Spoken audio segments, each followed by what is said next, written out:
Are there any drummers in the house? I play percussion. That's because he couldn't play anything else. Shut up.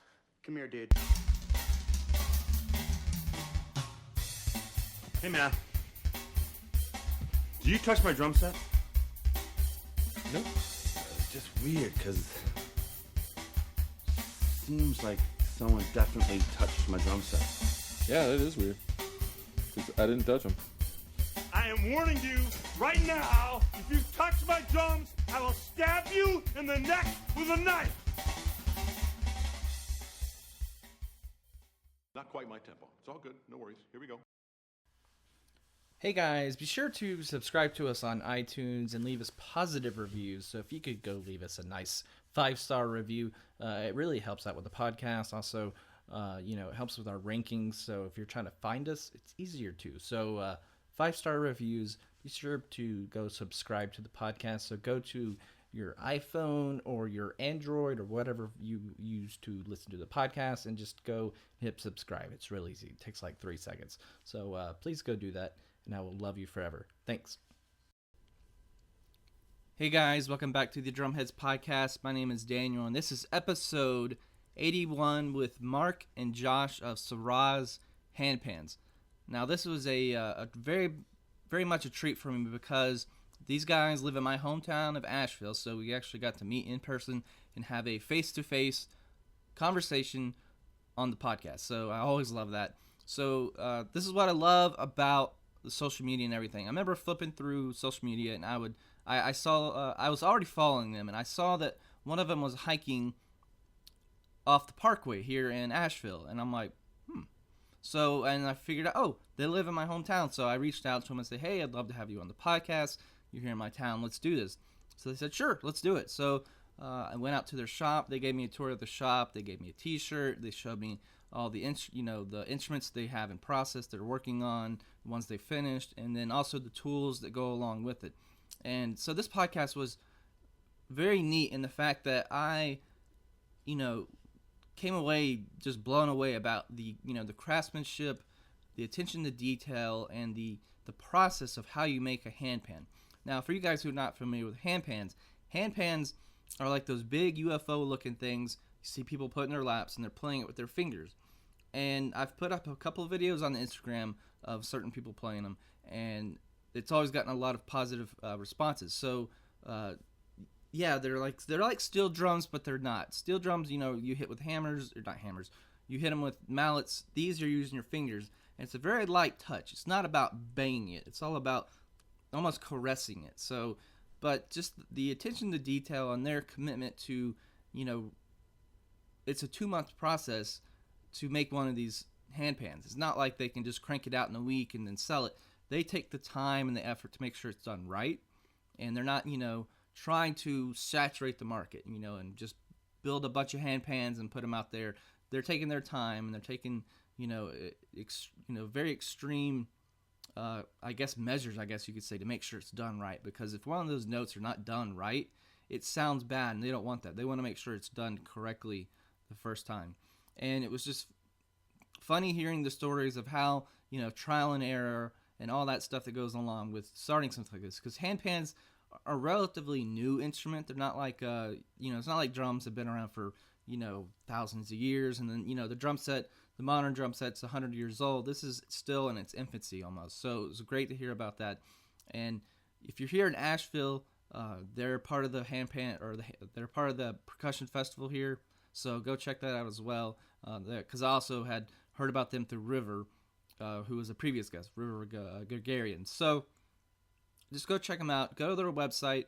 It's www.sarazhandpans.com. Go like on Facebook. Go follow them on Instagram. All that, and go. And if you're interested in one of these instruments, my advice and their advice as well is to go and find somebody who has one of these. Go find a teacher or somebody, another drummer in your community, and try it out, because it's an investment. It's not like you can spend $100 and get a good handpan. Their average handpan that's of good quality is it's $1,000+. So you've got to be sure that you're understanding the investment you're putting into it. It's not like something like a snare drum where you can spend maybe $500 at the most, but most times you're spending $100 to anywhere $200, $250. So it's an investment, guys. So be sure to make sure to check them out before you go and buy one, because you don't want to buy a $1,000 thing like, oh, this is not what I wanted. But yeah, they've got videos up on their website so you can hear some more stuff. And then Josh was kind enough to, at the very end of the podcast, to play some of the handpan for us, and I thank him for that, because it just talking about it, then actually hearing it, you know, just kind of like, I don't know, just made like the conclusion of the podcast really good. So I will definitely have them back on for sure, but go check them out. So here it is, episode 81 with Mark and Josh from Saraz Handpans. Check it out.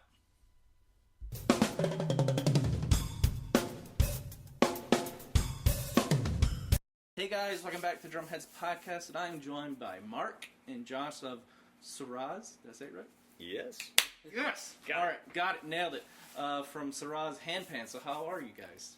Good. Very good, thank you. This is actually not on Skype, guys. This is like in person, which is very unusual for me. Face to face. Face to face, instead of using a computer screen. So they make handpans. So if you guys have seen some of the videos I put up on Instagram, these tremendous, players, they may get their handpans from here. So let's start with, I guess, your drumming background. So we'll start with you, Josh. What's your drumming background? Yeah, I started playing drums when I was a kid, about 3 years old or so. I got into drums in church, Oh, nice, yeah. Yeah. So I remember I went to a church that was quite lively, and they had a really good drummer, and I was just kind of obsessed with it. So I got into drumming when I was really, really young, and then since then just went into jazz band in high school and college, and got into percussion shortly after that, playing tabla and djembe and cajon and everything I get my hands on. And then the handpan, about the same time YouTube came out, the handpan was like a little bit more known to the world because of that. Yeah. About 2006. So 2006, I saw the handpan, the hung drum, the original, the hung. Don't call it a drum, but saw the hung, and was lucky enough to get one actually 3 months after seeing it, which was at the time, if anyone knows the history of these instruments, is unheard of. So I got really, really lucky, and it's kind of just driven my direction from there. And so, but I played drum set for a progressive rock band for about 14 years before I moved out here. Nice. Yeah, so Echo's Answer? Echo's Answer. Yeah, Awesome. Echo's Awesome Answer. album. Was it kind of like a Dream Theater kind of ish, or it was more like a Russian Circles, Pelican, stuff like that. Almost like Tool without singing. We're all instrumental prog band, so. But yeah, we played as good friends from high school, so I went from playing like a 9-piece Tama Rockstar, and so I got too lazy to keep it up, and then I dropped it down to a 4-piece because it's hard to play prog rock with a 4-piece too. Yeah, it was. It did push my boundaries, though, that's for sure. I felt like my drumming got a little bit better when I cut down, because then I quit cheating, Like, it's easy to cheat with that many toms and use the same fill-in all the time, but just move it around the kit. Yeah. So when I cut down the kit, it really made me get diversified in my fills. Nice. Who was that first drummer that really like resonated with you? Oh man, the one when I really started getting into it, Danny Carey was the first one that kind of like blew my mind and kind of opened up that door for me. Yeah. And then Gavin Harrison shortly after that. Gavin Harrison from Porcupine Tree. He's kind of taken that level, to a whole new dimension as well. And so those were like the newer, as I can go back into some older drummers too that from the jazz band days, but those two really kind of like changed everything I thought about when it came to drumming. Nice. So yeah. Was there like any old drummers really that you kind of? Oh, basically, I mean, the drummer from the Who was a big one. I didn't really know who the drummers were when I was young listening. I was always that guy, I listened to music, and I never really memorized the musicians in it. I didn't really care them. So I was like, the Who has a bad No, it's fine. That's fine. Has a great drummer, and so I was kind of obsessed with in that direction. But I didn't really start getting into specifics of drummers and what they use, who they were, and like their backgrounds until about Danny Carey, kind of like. I don't know. He just at first I almost didn't even like Tool because it was just too much for me. And then when I realized what they were doing, I was like, genius. And Yeah. Well, and that first album is so like different than the second album. Oh yeah, yeah. Their evolution was quite intense, and I remember they got a lot of criticism for it because people don't like change often. And as Tool evolved, there's a lot of people who are like, you've left what you guys were there for. I'm like, which is fine. I mean, people don't have to change with any band. It doesn't, it's not the point. But watching them change, I mean, for me, it was like as they developed, I got more into it versus farther away. So totally, yeah. So, do you come from a drumming background, Mark? Very little, actually. Okay. I played saxophone as a kid. I got into a little bit of percussion as a teenager. And that kind of led into getting really into the hammer dulcimer and guitar and keys. And I've always had an interest in exotic folk instruments. And so I discovered the hung about 2009 when I lived in Switzerland, and it was already long beyond possible to get one. And it was cool, and I just kind of gave up on ever getting one, and then moved here. And a good friend of mine, tabla player, Rusty James, lives here in town, and he had a few of these instruments, and this is maybe 6 years ago, and he knew a number of the people who'd first gotten into building them, and anyways, he started throwing a gathering, somewhat of a convention here in town, Handpans it was called in the early days, which is where Josh and I met. Oh, okay. And that's when I really got the opportunity to play a lot of these instruments and connect with some builders and get my first handpan, which after playing hammer dulcimer and charanga and guitar and keys was like, I've been meaning to play this thing my whole life. I love playing my fingers, more of a doumbek player than say a conga player. And so anyways, after about a week I was like, oh wow, I want another one, and they were virtually impossible to get hold of. And I was like, thought to myself, how hard can it be to make one? And I very naively discovered it's very difficult. Oh yeah. Well, and if you think about it, it's not like a snare drum, or you've seen like the stave guys that make the stave drums without the that's complicated, but this is like on a whole new level of complicated, when it comes to tuning and the range, and if you're trying to tune a snare drum, it's not going to be that hard. There's going to be, you could shave off the bearing edge or change, but like you're dealing with pitches and notes, actual notes, where snare drum is just, it's just hitting it versus notes. At a minimum, we're tuning about 25, 26 frequencies into a single piece of steel. Oh, wow. At a minimum. And a number of instruments more than that. So when it came to when you decided you were going to try this, how many did you get wrong before you got one right? Well, I first decided to research it like crazy and read everything I could find online, and then I realized there almost wasn't anything online. Oh, wow. And so then I started seeking out people. I studied with Dennis Martin of Rhythmical Steel up in Washington. Went to Russia, spent a few days with Victor Levinson, who makes the SPB handpan. Made a number of trips to Pantheon Steel, really good friends of ours that really helped us get off the ground early on with equipment, and watched Kyle Cox tune a number of times. Spent some time with Robbie Davis, Ellie Minette's main tuner. Ellie Minette's the father of the steel pan. Brought it here to North America 75 years ago. Spent a few minutes with Ellie himself, picking up a couple tuning tricks. And they all, honestly, Daniel, made it look really easy. And I thought, okay, I can do this. I'm a smart guy. And I came home, and the hammer didn't do that for me. It didn't work. It wasn't as easy as they made it look. And so I think I destroyed maybe 6 or 8 or 9 or 10 sheets of steel before I got something in tune. I think somewhere around the 6th or 7th one I actually got a note in tune, and maybe a couple later I actually made the first Saraz.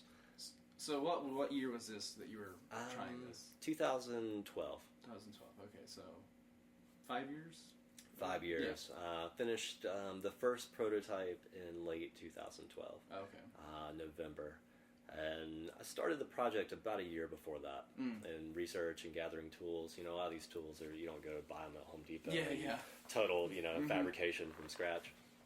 Yeah, I would still be cursing in my backyard trying to build these things. Like, damn it, I'm done. We've done a little bit of that. We still do some cursing, yeah. I'll be really honest with you. There's nothing I've ever done in life that's more frustrating than tuning a handpan. At a bare minimum, an hour of tuning, I walk away mildly frustrated and successful. And on a bad day, it's screaming and yelling. And early in the first year, I'd by myself, you know, like no one around, had like a 5-year-old temper tantrum at least like 2 or 3 times, and you know, smashed the steel as hard as I could with the biggest hammer I could find. Yeah, I'm done with this, but yeah. So, so Josh, so you guys met through Handpan, and so how did you guys, you know, was it just like a mutual thing, or you got introduced, or? Yeah, well, I think it was like my very first time. I lived in North Dakota, which is really far away from any other handpan players. I was pretty much by myself up there, so I was desperate to connect with people. And so I had heard about this Handpangia here out in Asheville, and so I drove down for the weekend for the gathering. And that's when I met Mark and a handful of other players and builders and such. And actually, at the time, it was pretty much only one builder. It was Kyle there, I think. But came out and met them, talked with Mark. We just, and we saw each other, and since then, that was the first time we really met. And since then, we kind of ran into each other just at other handpan events. And at one point, him and a good friend, Colin Folk, had dropped the little seeds of interest in me, like, you should learn how to tune. And I was like, yeah, that's crazy. I'd rather be a player. I was like, I thought about it, but I never really truly entertained it. I was like, I think I just want to be a really good player. Maybe get out there one day with that. And then it was mentioned again by Colin. He's like, yeah, maybe you should learn how to tune. And then I went home, and it was just that thing that was constantly just in the back of my head, like, maybe you should learn how to tune. Maybe you should. Then I started diving into it, basically, and now here we are. Yeah. So Josh went home, and you started working part-time, banging in your basement on oil drums for like a year and a half. Yeah. All by hand. We use pneumatic hammers. We hit the metal 5 to 20 times a second. This guy's with a sledgehammer. One strike at a time. Like paying his dues. Wooden mallet, man. It took about 8 hours to make that bowl. Like in a nice. I got it down to I think 4.5 after about a year of doing it, but it was still. And then a day of shaping notes, and then you spent a week destroying it, right? Yeah. So literally, you'd hammer. I mean, I listened to a lot of good music for those at that time, but you'd hammer for hours. For almost 2 weeks, I'd hammer, and then I go. This is all just to get to the tuning stage, and then I get to the tuning stage. I'm all super excited because I spent all this time making this beautiful looking bird bath, and best walk ever. Exactly. And then I got this little computer screen, and you just sit down, like, all right, let's make it sing. And then, like we were saying, man, next thing you know, I'm throwing it against the wall across the room, and so you do it again, and. But at the time, I really didn't like the job. I enjoyed the work I did, but I was just kind of done. I didn't know exactly which direction I was going to go. And tuning handpans, I played music all my life. I ran a recording studio for about 6 years. Went to school for audio engineering, and so I knew I wanted to do something in life that had to do with music. I just never knew exactly what it would be, and I never once, as a kid, ever thought I'd grow up to be a steel tuner. Yeah. I hear you. Yeah. So you made 13, 14 of those? 17. 17. Yeah. And occasionally I get an email, and he's super shy and super humble. And I remember, I guess it was right around 2014. Yeah, it would have been about then, yeah. Yeah, and then maybe 2015, early in the year, he finally sends me a video. And it's like, number 10 or 12 or 14 or something. And it's like, this thing's a total piece of junk. And, and total disclaimers. And I look at it, I'm like, wow, you got it in tune. And it wasn't perfectly balanced or, a pristine instrument of any sort. But it was in tune, and it sounded really good for somebody who was banging oil drums in their basement without serious teachers or, a major business project. And so there's Josh and I, and there's 6 of us total in Saraz. And one of the other people, Jason, who handles all of our emails, he was kind of dropping the seeds of like, hey, you got Josh, you've met this guy, he's good, he's passionate, he's paying his dues, like, maybe you should get another tuner. And I've tuned all the Saraz up until this point. I'm killing myself doing it and doing the shaping and running the company. And so anyways, he comes for Hangout that year. Hangout, Handpangia? It was the last Handpangia, wasn't it? It was the last one. And we just kind of joked. And we're like, hey, man, you ever think about moving to Asheville and tuning for Saraz? And I think the comment was something like, if you're serious, I'm moving next week. And so, we're like, all right, well, come. And I think he'd come maybe a little early to hang out, and I shared some other tuning tricks. And basically said, well, go home and keep practicing and, apply what I've showed you and come back in a few months for an interview. And he came back for 2 weeks, and I guess it was October, and we spent a day or two going over basically everything I could share, and then threw him in the deep end and said, here's a shell that's got rust on it. We can't sell it. Make a handpan. It's yours if you can. And a couple days later, he glued his first handpan. Nice. And it was awesome, totally. And he's been with us ever since. And it was really providential in the timing. Josh and his wife Marie moved down here December of 2015. And I think they arrived 2 days after I was in the hospital with a pulled back muscle, the worst pulled back muscle of my life. I've had that, it literally put me out of work for about 3 months. So he showed up right in time to tune for the company, and it gave me the opportunity to spend a lot of time with him as well. And at this state in the game, I mean, Josh is at least as good of a tuner as I am, if not much better, considering he's got way more practice in the last year than I do now. Yeah. So you're set up in the best town to do this kind of stuff, in my opinion, because people who are not native to Asheville, it's like you would think, oh, Music City's L.A., New York, Nashville, but there's this city that's very into like you said, folk instruments, and the scene is totally different. It's all about there's not a big drum set scene here. It's all about folk instruments, cajones and now handpans and all kinds of stuff. And then you have the percussion festival that's devoted to just percussion. Yeah, River Gregarians Asheville Percussion Fest is awesome. We've sponsored it the last 3 years. Really integrated handpans into it, along with David Kukerman and Kava Sal and Adam Maloof as well. So I'm gotten really involved in the handpans there. It really is. It's a good scene for making handpans. It's a good scene just for exotic instruments. Totally, and folk music in general. It's interesting. We do a pretty small fraction of our sales here. Just because it is a small town, they are expensive instruments. It is an investment to purchase a handpan. We do about 50% of our sales in the States. We do about 50% of them international as well. Oh, okay. But Asheville's awesome. I didn't move here to make handpans. I moved here 10 years ago because I love this area. It's beautiful. And so, where did you grow up? You didn't grow up here. You grew up somewhere else. I did. I mostly grew up in Georgia. Okay.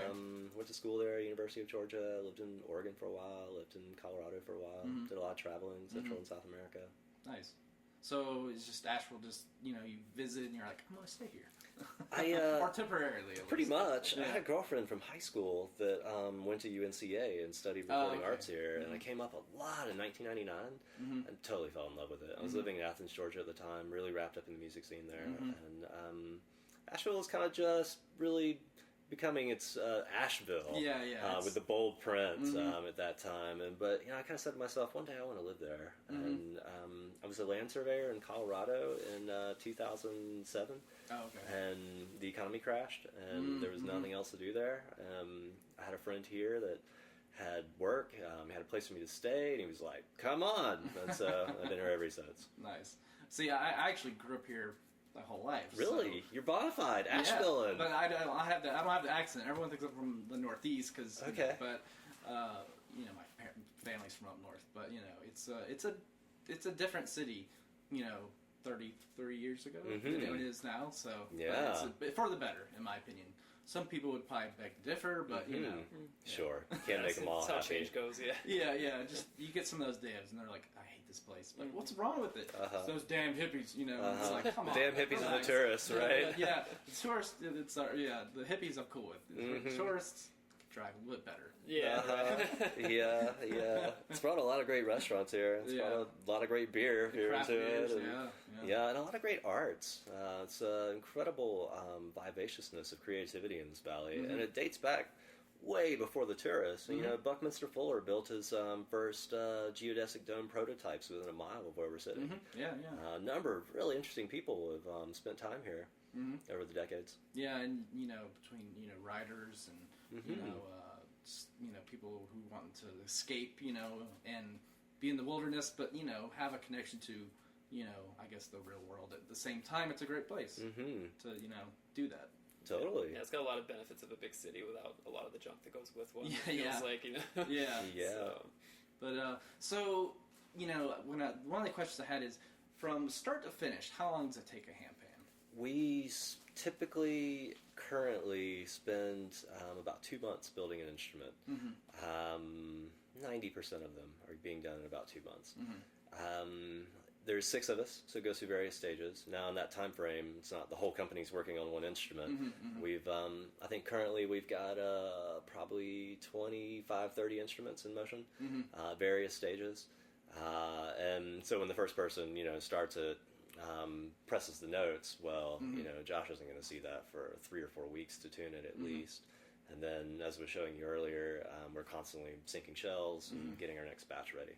About 2 months. About 2 months. Occasionally something goes bad and we have to cut it open and fix something. It's 3 months, or occasionally we 1 in 100 throw in the trash and say, well, okay, we're gonna have to restart this. Yeah, and it's like you said, it's an investment. It's not just like build me this snare drum, build me this drum set.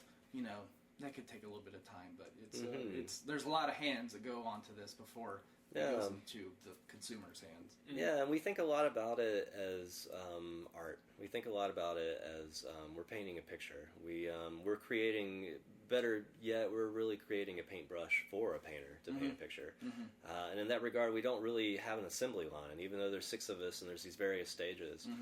At each stage, it's, okay, how can you put your very best into that stage to get it as perfect as possible? Yeah. It's not just to, churn them out. We could stop doing half a dozen things and half the price and churn out probably 10 times more of these, but we don't want to, because we'd have to decrease the level of quality in a number of ways. And like I said, we're artists. We're not this isn't just a get rich quick scheme. Yeah, totally. And people know that. Especially these days, people are about quality over quantity. And especially when it comes to musical instruments, I'm that way. I'd rather have a handmade Turkish cymbal versus some sheet cymbal they've pressed out in China. Totally. It's got a different sound, and it's got a different ethos about it. There's a real different feel to the quality of it. So the metal that's in the drums, is it like a secret formula, or it's super secret? It's super secret. Oh yeah. We have moon dust rubbed into each one, specifically in the alloy by gnomes. Yeah. And these gnomes are only available in a different galaxy. Yeah, and we hit him well. We have to call Loki in here. And No, it's not secret at all, Daniel. It's honestly really cheap. 1008 low carbon steel. And 1008 means somewhere between 0.01% and 0.1% carbon in the steel. And it deviates. So from every batch, we might have 0.03, I think was in our most recent batch. 0.05 is pretty common, 0.06. We don't ever really see more than 0.07. But the steel's the cheapest part of it. Okay. Have they ever tried to make handpans out of other materials, like cymbals, which would be bronze? Have they done that? They have. A few people have. Years ago, I saw an instrument made out of brass. It's way too soft. Wouldn't hold a tune at all. Really? I've seen a number of builders build them out of stainless steel. It's much harder. It's much more stiff. It's much harder to get it to work. And no one's, I haven't personally experienced it, so I can't speak very extensively on stainless steel, but I haven't seen anyone that's done it get excited enough about it to do it again. And I suspect there's an insight there. Yeah, totally. I think a lot of it was hoping to deal with rust outside of nitride, get away from nitriding, but stainless steel still pits, it'll still rust. So yeah, it does. So after all that work to find out that it could still rust, it's like, there might be some people having success with it I don't know about, but from the people I've talked to 2 builders that have tried it, and that's a big thing too. It's like they did it, they felt really proud, but afterwards, but it still pits and still rusts, and so I don't think we're gonna stick with it. But, So now, when you get one, can you put a finish on it, or do you like to keep the natural finish of the steel? Well, anything you put onto it's going to change the sound. It'll. So in steel pans, it's really common to have them. Paint them. Paint them. Chrome. Like the Trinidad flags. And, right. They've done nicely. They're chrome bath. Real nice. They look sweet, but but it does change it. It does change the sound. It muffles it a bit. I've seen people paint them. It definitely muffles it big time. Paint will crack. So, in this regard, what do we put on them? We've gotten down to where most people are using a product called frog lube. because it is rust resistant. It's been nitrided. However, it can still rust. It's rust resistance. It's like water resistance. Yeah. You know, don't put your water resistant phone in the bottom of the pool for a day and expect it to still work. Yeah. And, so in that regard, a lot of people are using Frog Lube, which is a environmental friendly, biodegradable gun lubricant to avoid rust. But even that changes the sound. So Josh spent a few months playing around with different waxes to try and find a wax, basically like waxing your car. It has a really minimal to no effect on the sound. So anyways, what I'm getting at is we don't apply anything, mainly for that reason. I've seen some beautiful things done. The color, the gray color, comes a lot from the temperature that we're heating them up to. And when we used, for example, the shells from Pantheon steel that the Halo is made on, those shells don't need to be heated as hot. The internal stresses are released at a much lower temperature. And steel makes beautiful colors between about 195 and 220 Celsius. Incredible rainbow of colors. And so we've made a number of instruments that beautiful finishes on them like that. And a lot of other handpan builders do this. But with our current process and material, we go for more of the gray finish, and we find it really beautiful. And if anything, it's at this state in the game, it's going to really focused on the sound more than the look. But we've talked about different things. Josh's wife Marie came in and did some beautiful etching on one recently, just kind of playing around. And so, you know, we're open to it. It's but I understand where you want to keep that natural sound, and you know, you don't want to muffle it. You know, it's got a long sustain. You know, because most things you hit, they sustain, you know, maybe a second. You know, where this sustains a little bit longer.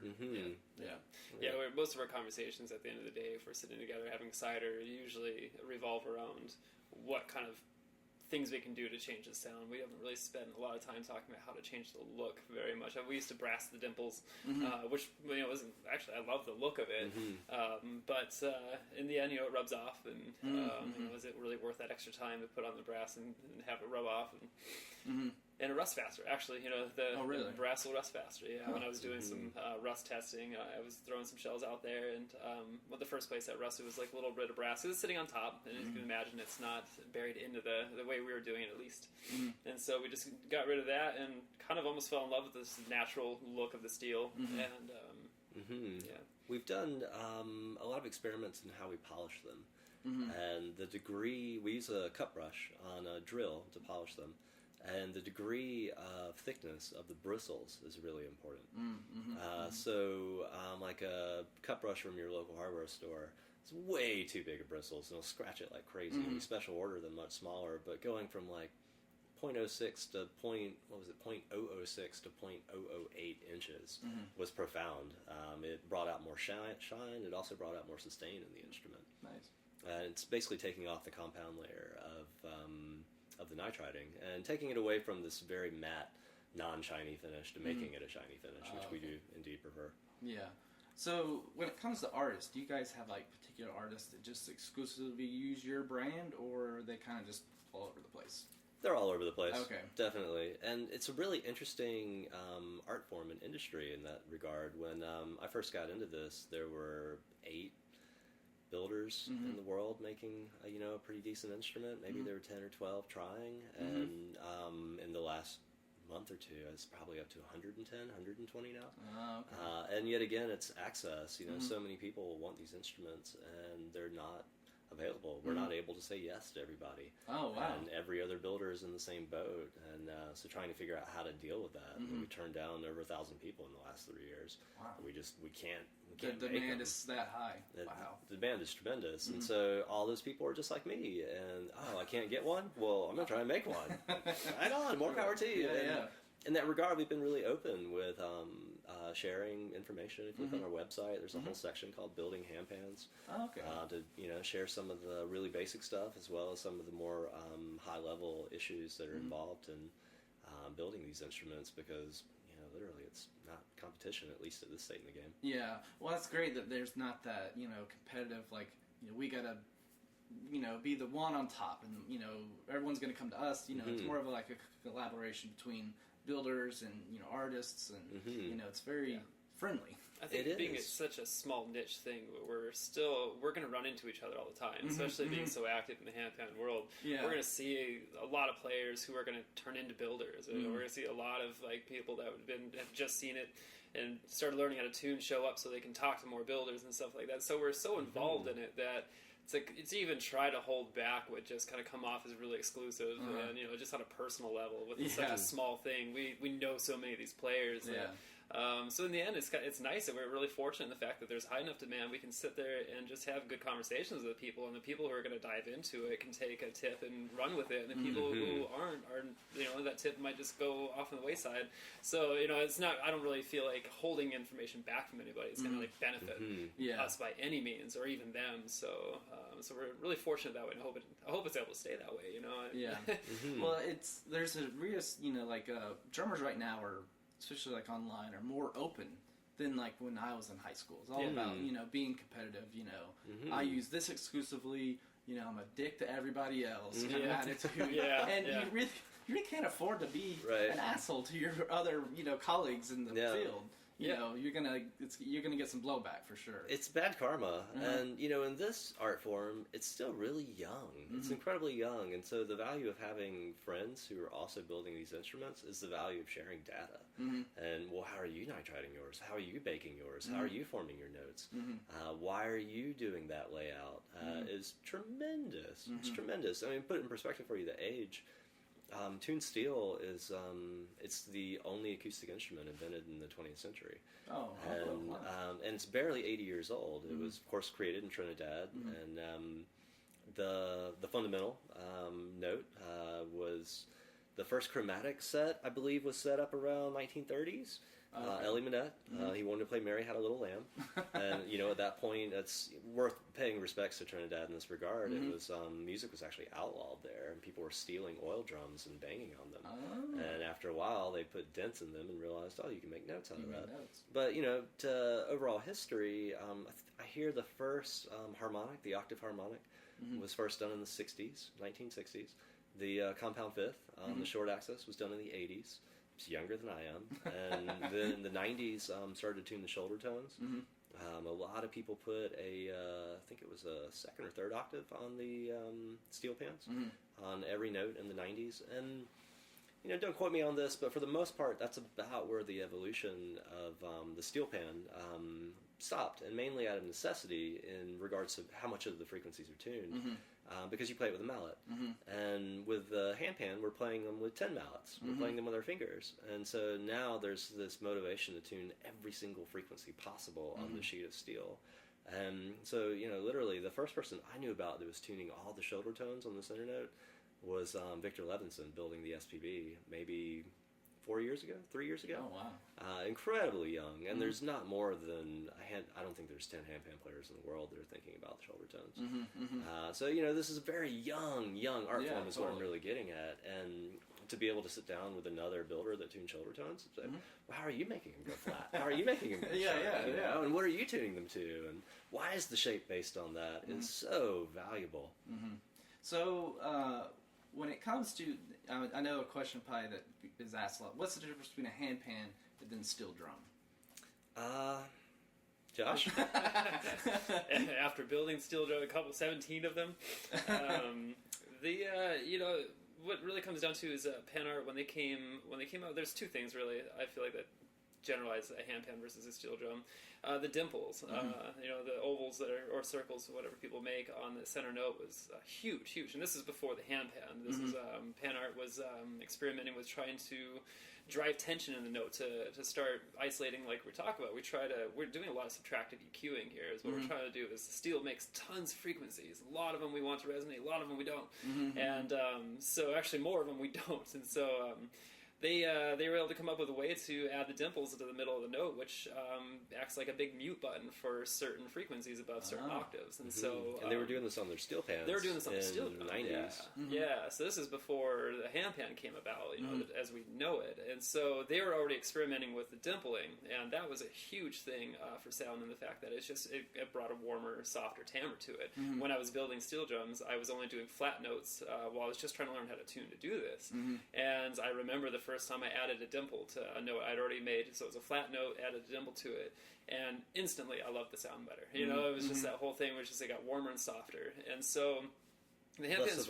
Less of a wow, wow. Yeah. So it's like what we call like a blary or a hot note, whereas you hit it like what you traditionally hear with a steel drum is it's a bright, brilliance to the sound. Whereas with a handpan, a lot of us are going for more of like a subtle, softer tone to a point. I mean, there's varying degrees of that, of course.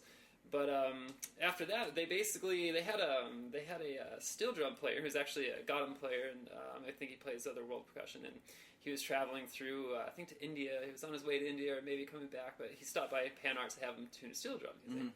And he, being a percussionist, was like, I love the sound. He's like, it'd be awesome if I could play this by hand. If I just put my hands on it. And they kind of joked, and they just flipped one over, and they were tapping on it, and then they're kind of like, maybe this is a thing. They started kind of getting into it, like, well, it needs a chamber, and they actually just basically glued two big steel drums together, and you can see the guy, the original Hong Felix, the Hong creator. He's sitting there with a steel drum, and it's just on his lap, and it's like this, and it looks ridiculous. It looks like a big beach ball on his lap. Because you imagine two steel drums tall, 2 feet exactly. wide, They're sunk like at least 8 inches, and so you got like 17 inches of a steel drum sitting on your lap. It's ridiculous. So then they had to deal with size and space and make it, how can you make it more modal. So then they started going down to more traditional scales and modes to where you can't technically hit a wrong note. And half of that was just due to space. They had to shrink the instrument down to make it, workable and playable for anybody set on the lap. And so that's one of the big. Those are two things. The two steel drums basically glued together. Now it becomes a handpan per se. And then the dimpling on it is really what stands out too. Is when you look at when it comes to the sound difference as well. And you address the third point as well. Is most steel pans are going to be a set that's chromatic. Versus at this current time, most handpans are folk instruments. They're single scale, major, minor, mixolydian, harmonic minor. One of the reasons we got into this was, I wanted 3 more because I wanted to play in a jazz band after I got my first Halo in 2011, and so it's always kind of been this desire to build chromatic sets, and I think we built 5 over the last 5 years, trying to get around to building another one. One of these days, and being able to play anything in any sort of project. We recorded an album a couple years ago with E.W. Harris out of New York, and the project was based around integrating these instruments in all sorts of different styles of music, from folk songwriting to more electronica-based stuff to swing jazz pieces, epic minor waltz as well, and a couple of the songs were changing half-step chord progressions, like 6 of them in a row, like swing tune, and it required 7 handpans to play the song. But, yet again, 1 is an investment, so you can imagine how many of our customers want 5. It's a major, major investment, but nonetheless, it really opens it up, and I see in the future that current difference of folk scale versus chromatic playing is going to change in the 20-year vision of the handpan's development. So that kind of leads me to my next question. Okay. Is what do you see the future, for you guys, but overall as well, for handpan? That's a good question. That's it's one we think about a lot. If you look through history, it's like if we were to pretend that we're following history again. Look at the steel drum. There was a massive explosion. And this is before the internet. This is before YouTube, and the instrument just took off throughout the world. Well, now we've got a new version that's taken on the same thing, but now we've got media and mass media and easy social media to share everything. And so now it's getting even that much faster of a growing population than the steel drum did, and a much bigger growth. Because it's a folk instrument, and a lot of people who don't play music or not drummers don't know much about music theory pick this up and they just make pretty sounds because you can't hit a wrong note. How many people actually buy them and come in I just want one, and then don't have any clue what they're doing? 20%. Nice. I figured it would be there's a lot of people who are like, oh, I can do it. I just like the look of it, and they're like, what do I do with it? You Yeah, know? well, especially if you watch Josh's videos, and you're like, oh, anybody can do this. Yeah, it's so easy. Yeah. Tap tap. But yeah, I mean, at least 10 or 20% of people probably have minimal to no background, and then we see them a year later, and it's like a gateway instrument for them. You know? They suddenly like, oh, I want a major scale now, or I want to, add notes to this and explore the things. And I've gotten all interested in music theory, and they've gotten really into percussion and drumming, and they're learning rudiments and discovering triplets and 5/8 and 7/8, and it's really a doorway into music. For the future, though, it's a really good question, Daniel. I don't know that I have a clear answer. For us, we want to continue making the finest handpans we can. We're still passionate about it. I'm really interested in building another chromatic set, because it's like we can sit around and wait for players like Kabe, for example, and David Kukerman. Both have nice chromatic sets they put together of various instruments and doing really, really profound things. But there's so much that can be done, and until there's thousands of players doing that, it's still a huge motivation for me to get involved in various projects like that. I think the handpan world's going to continue to bloom. We've seen 10 or 11 times more builders come to the table in 5 years. In 5 more years, I won't be surprised if it doubles or triples or goes another 10 times. I don't know. We're in the middle of watching the art form and the industry of it change radically. It was only 2 years ago that secondhand prices were pushing $15,000 on these things, and now it's not really happening anymore. They're not really going much more over 5 or 6, and it's a really special instrument in that regard. It's when I think of steel drums, I think of like Weekend at Bernie's, Right, yeah. Especially the second one where he's walking around, what is this? It's not even real. It's just that, and have you seen Appalachian State steel drum band play? You're the second person to ask me that in 24 hours. Really? Yeah, no, I haven't. They go to Trinidad and go and, right on. I'm like, wow, I never would have thought that. And of course, Jonathan Scales lives in Swannanoa. He studied at Appalachian State and world-renowned steel pan player of the moment. I hear Warren Wilson also has a steel band. Which would not surprise me, right. for sure. I haven't connected with him, though. You're like, come on over. Yeah, I'd like to go check it out. Yeah, totally. So I always like to ask this question that's not related to drums. What are your guys' hobbies outside of what you do? Or is this your hobby? There's something to do besides making handpans? Yeah, I know. Right. I'm still a musician, still a drummer on the side. I guess at home, I came from being in a band for so long, and when I played drum set for and also percussion with that group. We played like an acoustic set, which was almost took all of our music and made it sound a little bit more worldly by adding percussion instruments instead of a drum set. So on the side at home, when I'm not tuning or racking my brain about what to do next on changes with the handpan, I'm still practicing frame drum. Actually, I started taking classes with River Gregorian down there. So I still play frame drum a good bit. That's been my new handpan right now. For the longest time, I was just obsessed with the handpan. As I got into building it, suddenly my playing kind of went down because every time I played it, all I could do was critique it. And so my way to keep myself playing was I just got into frame drumming and took classes, and so really fell in love with that. And then I still have that nerdy child side where I still like playing video games at home too. Nice, so I save some time for that on the weekends. But what's your game of choice? Oh man, it's terrible. It's Destiny on PS4. Oh, okay. Yeah. I played Trials. I was just in Australia hanging out with some other handpan. Well, they had a handpan festival out there, and another good friend of mine out there who's a pretty well-known player as well had shocked me with his secret love for video games as well. And so he's from Finland. Right on. Cool. So now I've got my new drummer gamer friend from Finland. Nice. Yeah. Nice. My son is all in, we're playing the old school Nintendo games on the Wii. Nice. So we're playing Super Mario Brothers 3 and cool. All this stuff, and it's it's fun to go back and visit those old games. It is. Sure. Yeah. I'm a child of the '80s, and so Nintendo just came with it. And living in North Dakota, it came with a lot of indoor time. So. Yeah. Sure. Yeah. And it's fun to try. I'm trying to explain to my son. It's like, no, look.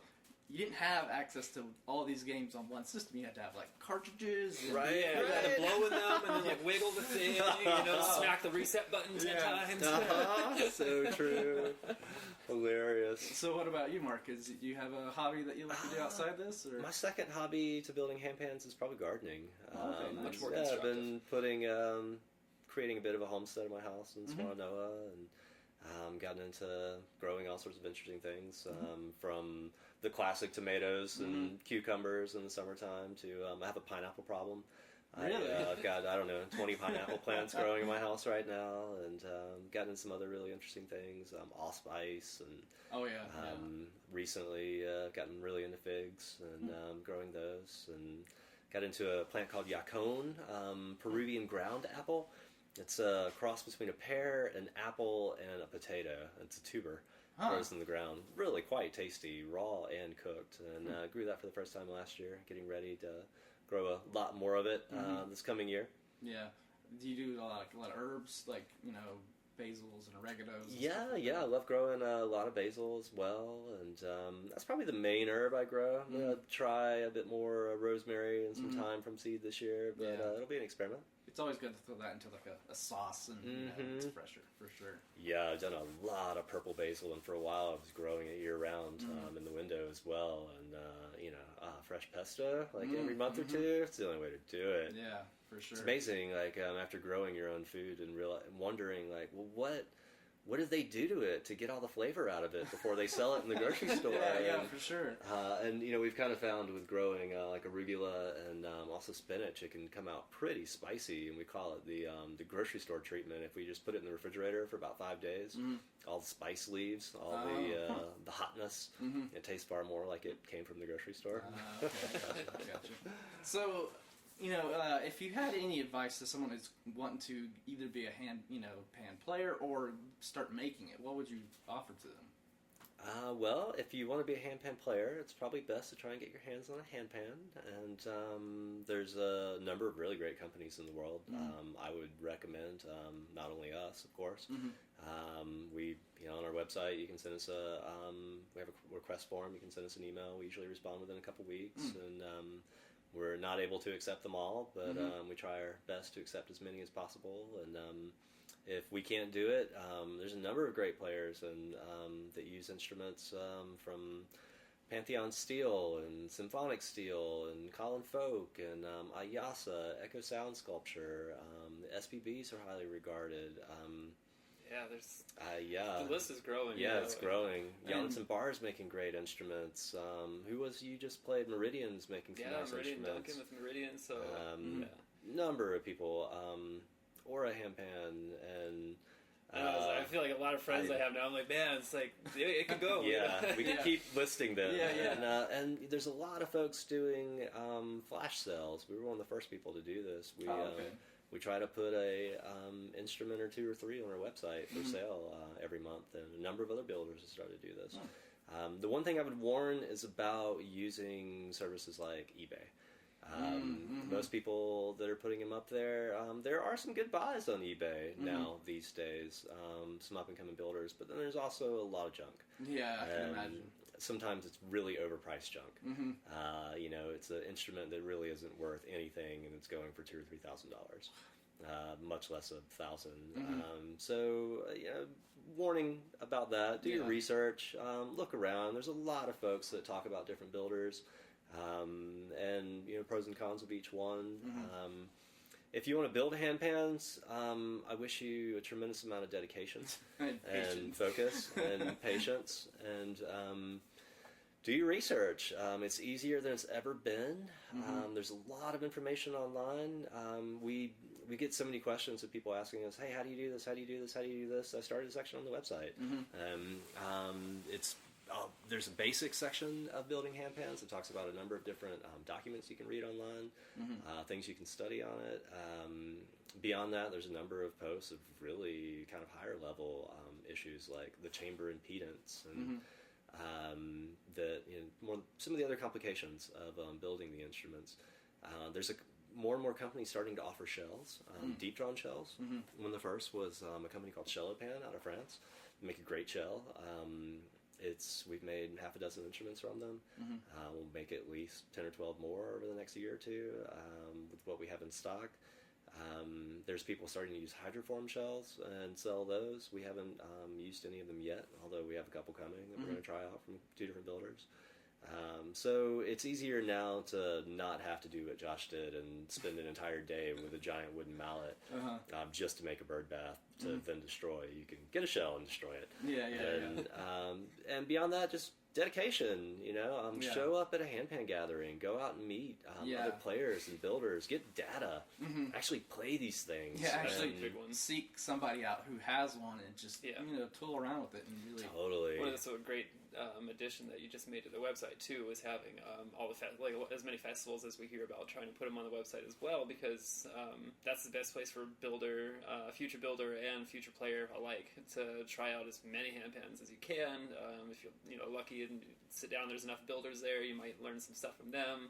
A lot of times they have like a builders panel. We'll sit down and just let everybody at the festival just ask all the builders questions, top to bottom, and they're all really happy to answer pretty much anything that they can. I think that when we were in Australia, I think that went on for like 2 hours, and they had to cut it. It was they were asking really good questions. I can tell the art form is really, the knowledge is getting out there because the questions being asked. I was like, oh dang, this wasn't asked last year when I was at the festival, and so 2 hours later, they're like, okay guys, we got to cut this short because we got to do photos outside. So there's a lot to be gained to go into like a festival, just in the fact that you'll be able to play a lot of different builders.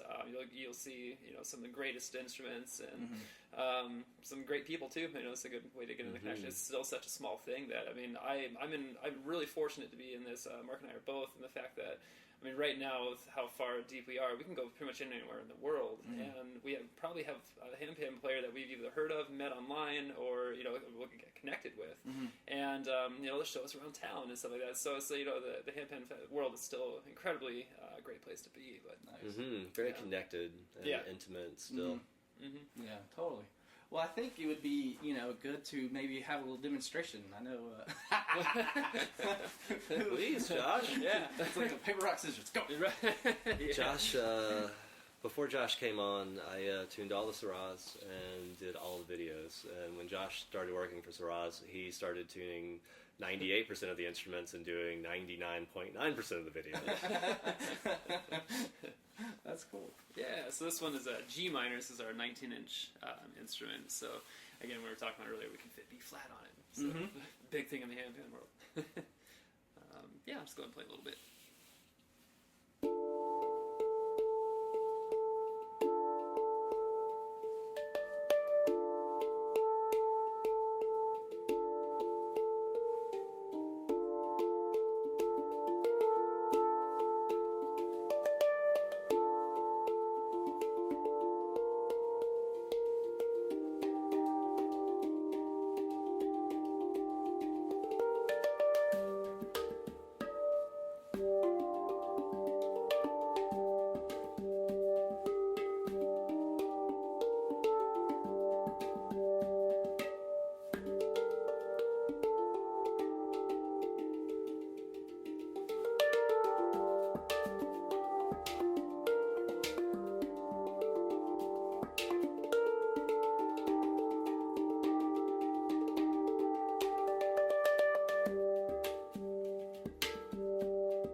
And I like how you can add a melodic part to a percussion. That's the coolest thing. It was mind blowing for me as a drummer, because my drumming became much more coherent with the music that my band was playing once I started playing handpan. Because I started actually seeing how the numbers apply to the melody. If you can, as a drummer, I was always like, all right, here's the math, and I wasn't that good. And then playing a melodic instrument really taught me to listen to the guitars and the bass more and accentuate what's going on in that way, and different ways to do it. Another great thing about getting this instrument, especially if you're a piano player coming over this side, so, you can almost kind of tell who is a really melodic player and composer versus who is a drummer when they come onto the handpan. It's really transparent right off the bat. And then you can see the people that are really good at combining them both. Some are amazing percussionists, do crazy stuff. Other ones are really great composers, do amazing stuff. And then there's a few that are both, you know. So yeah, Cavasal's a really great example of both. He's an awesome professional percussionist for decades and great sense of music and composition and motion. Yeah, for sure, and it's very fluid too. It's not, you know, it's very relaxing. You know, I think I fell asleep one night listening to someone play handpans on YouTube. I'm like, oh yeah. My wife's like, you got the computer on you. When I'm at a festival, that's some of the best sleep I get. You know, about 1 a.m, people are still jamming, and it's just all right. Well, good night. Off to bed. Absolutely. So, where people can go to your website and find all this? SarazHandpans.com, SarazHandpans.com. Find out a tremendous information about us and building handpans. Another great place is Facebook. There's a lot of great handpan groups there. There's a forum that's been around 5 or 6 years, handpan.org. Oh, okay. Yeah. Tremendous amount of history there as well. Tons of information about different builders and anywhere else you can think of, Josh? Like the Handpans magazine, is that the other one? Yeah, Handpans magazine. Is that the other one? Yeah. So there's, and then that's, I mean, the forums have been where I mostly spent most of my time. You know, Facebook's really kind of taken over quite a bit of forum activity. I think across the board. But there's still some good activity there, and actually there's a wealth of information there too, because this is before Facebook. You know, Facebook's kind of come and go with all the information. Yeah, for the forum, you can look through that, and there's a history of handpan development there. So, and it's just funny how, you know, how I found you guys was, you know, just scrolling through a post. I'm like, hey, they're near me. Like, oh, they're really near me. Yeah. I think it was one of my gardening posts on Instagram. Yeah. I tagged Swananoa, and you're like, What? You're across the valley? Yeah. I'm just down the road from you. This is right. Awesome. Yeah. Nice how that works. Yeah, I think I was already following you. I had no idea you were here. Yeah, that's like the second person. It's like, you know, wow, we're in the same time. It's like, dude, right? I gotta have you. Yeah. It's a real honor, Daniel. Yeah, well, thank you guys. I know we'll be running into each other again for sure. Cool. Yes, I look forward to it. Yeah. Yeah. Thank you, sir. Thank you for your time. All right.